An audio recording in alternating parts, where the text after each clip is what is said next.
Muy buenos días, mis apreciables hermanos. Mi nombre es Julio Alberto Heredia, predicador de la Blanca Mérida, en Mérida, Yucatán, en el cual, con la ayuda de nuestro Dios, vamos a ver cómo Jesucristo padeció por nosotros, dejándonos ejemplos para que sigamos sus pisadas. En 1 de Pedro 2:21, no hemos de seguir a Jesús en teoría solamente, sino de hecho y en verdad.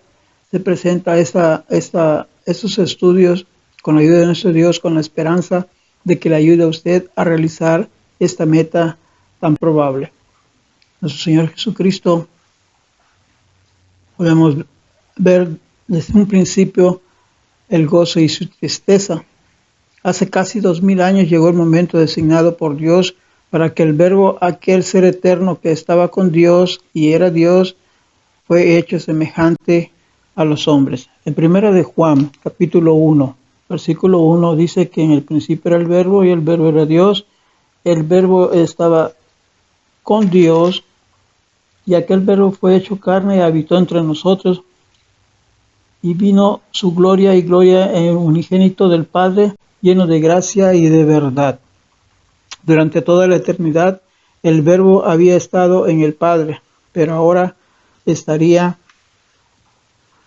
con nosotros, y Dios tuvo varios objetos de enviar a su Hijo a la tierra para cumplir la promesa, para ver la profecía del Antiguo Testamento que hablan de Él, para enseñarnos más perfectamente acerca de la naturaleza de nuestro Dios. Jesús contesta la pregunta ¿cómo es Dios?, para dejarnos este ejemplo, como dije en 1 de Pedro 2:21, para morir por el hombre pecador, según el determinado consejo y anticipado conocimiento de nuestro Dios, según Hechos 2:23, 4 y 28. El Hijo unigénito de Dios daría su vida en rescate por todos para que Él tuviese perdón de los pecados, según Efesios 1:7 y 1 Timoteo 2:6. En esta serie que vamos a ver de lecciones analizaremos a fondo el ejemplo que Jesús nos ha dejado con el objetivo de llegar a ser como Él. Esto es la meta del discípulo según Lucas 6:40.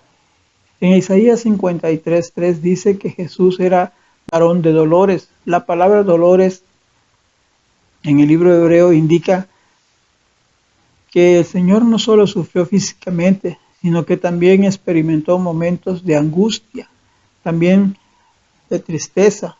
Es posible y parece así y a su vez tener gozo. Y si es posible y seguimos las pisadas del Señor, Jesús nos enseñará el camino a un equilibrio sano entre estos dos anímicos. El gozo del Maestro. Podemos ver que el gozo de Jesús se basa en su relación con el Padre, según Juan 15, 10 al 11. Y la perseverancia de la palabra y de su obediencia conduce a un verdadero gozo. Podemos comparar 3 de Juan, versículo 4. Esta es la única forma por medio del cual el gozo puede ser permanente, a pesar de las pruebas, a pesar de las dificultades de su vida. ¿En qué se basa nuestro gozo? Bueno, estos son en los placeres temporales o en el obedecer a Dios cumplidamente. Jesús no meditaba en sus aflicciones, sino en la meta final de ellas, según Hebreos 12:2, la seguridad de que muchas almas se iban a salvar a través de su muerte. Fue causa de mucho gozo para el Señor. ¿En qué meditamos nosotros cuando estamos en sufrimiento? ¿En las pruebas mismas o en la meta final de tales pruebas? No meditemos en vuestras aflicciones, según Filipenses 4:8, sino en lo que ella puede hacer para nuestro bien. Solo así podemos ser gozosos para vuestro Señor. Santiago 1:2-4 y 1 de Pedro 4:13. Jesús se gozaba de ver al arrepentimiento de los publicanos y de los pecadores, según Lucas 15:6-7, 8:10, 24 y 32. Nos gozamos cuando alguien se arrepiente y es bautizado en Cristo. ¿Cuál es la tristeza del Maestro? Cerca del sepulcro de Lázaro, según Juan 11:32 y 35, la relación de Jesús se ve en los versículos 33 y 35. Primero se estremeció en espíritu. El griego indica que Jesús estaba enojado por algo, es indigno y es por algo. Dice también que se conmovió y eso significa que se irritó por algo. La tercera cosa que se nota es que lloró, y no lloró por un sentido de lamentar o de clamar, sino que solamente podemos ver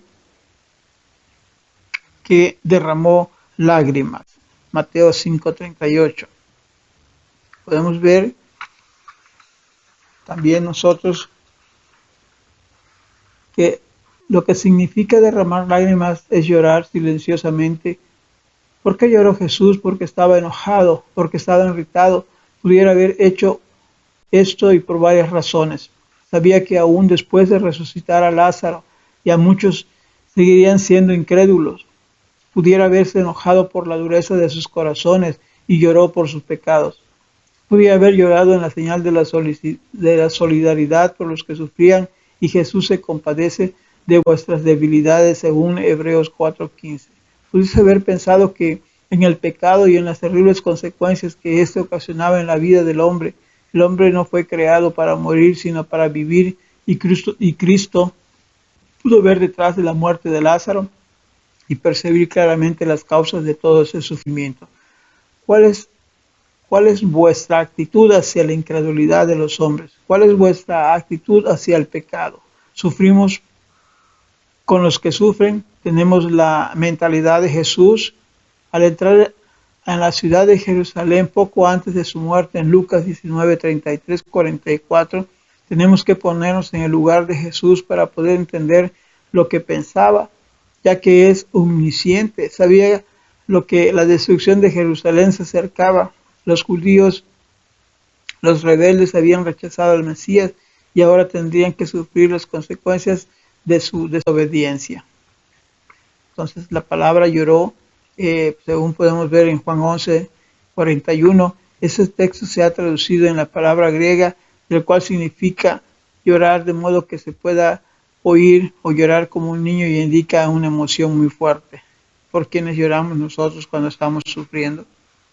Jesús lloró por los que habían rechazado el milagro tras milagro, por los que despreciaron la palabra que les fue predicada, por los que tenían los corazones endurecidos. Lloró por aquellos homicidas de los profetas, aunque sabía que él sería la próxima víctima. Lloró por los pecadores. Sufrió al contemplar las consecuencias de sus pecados.